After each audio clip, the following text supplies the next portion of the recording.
জন্য বসে আছে, কিছু শোনার জন্য বসে আছেন কি? ঠিক, এটা কি শাশ্বত আপনাদের চাকরি দিয়ে গেছে নাকি? গভর্নমেন্টকে জানেন তো, আজও বাজেট হয়েছে আমরা কিচ্ছু পাইনি, বাংলার ভাগ্যে জুটেছে শূন্য।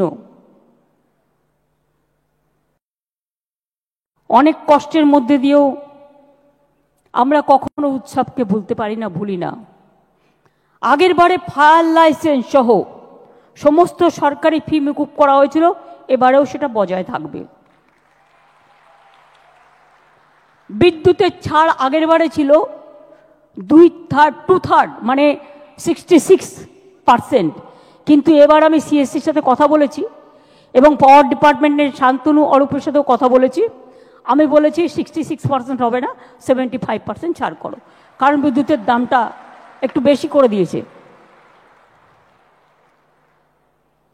আর গতবারে অনুদান পেয়েছিলেন কত? এবারে তাহলে একটু 50 করে দিই।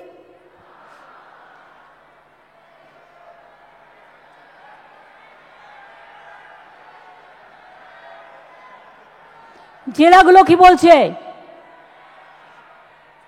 ব্লকগুলো কি বলছে? পুজো কমিটি কি বলছে? এই এক কি সবসময় অতটা লাফি বাড়ানো যায়? আস্তে আস্তে ওঠো, স্ল্যাব আছে না। প্রথম যখন শুরু করেছিলাম 25,000 দিয়ে, ঠিক তো? তারপরে আস্তে আস্তে আস্তে আস্তে 70 এসছে। এবারে যদি সব করে দিই, আগের আসছে বছর কি হবে? আসছে বছরের জন্য তো রেখে দিতে হবে। সেই জন্য এবার 70 থেকে স্ল্যাবটা বাড়িয়ে 85,000 করে দিলাম।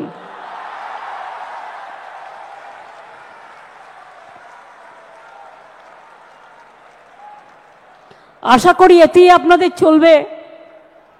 এই গরিব গভর্নমেন্টের থেকে বেশি আর কি করতে পারে বলুন? এবং আপনাদের বিদ্যুতের এটা অনেক কমিয়ে দেওয়া হয়েছে, ফায়ার লাইসেন্স টাইসেন্স টোটাল মকুব করে দেওয়া হয়েছে। বাদ বাকিটা আপনারা ম্যানেজ করে নিতে পারবেন, কারণ এখন যেভাবে পুজো করছেন আপনারা, আপনাদের কারো কাছে চাইতে হয় না, লোকই এসে আপনাদের দিয়ে যায় যারা স্পন্সরশিপ করে। সুতরাং আপনাদের সকলের মঙ্গল কামনা করে আমি বলবো, যা দিতে পারলাম এটাই তো সব নয়, আপনাদের নিজেদেরও অনেক কিছু আছে। সব কিছু নিয়ে মিলিয়ে মিশিয়ে করবেন। কাজেই এবার যদি 15,000 বাড়তে পারে, আগামী দিনও বলে রাখলাম, আগামী বছর এটা 1 করে দেবো, ঠিক আছে? 2 বছরেরটাই কিন্তু ডিক্লেয়ার করে দিলাম ইন অ্যাডভান্স। সুতরাং ভালো করে করুন, সুন্দর করে করুন, সবাই সুস্থ থাকুন, সকলে ভালো থাকুন, সবার পুজো কাটুক, নব আনন্দ।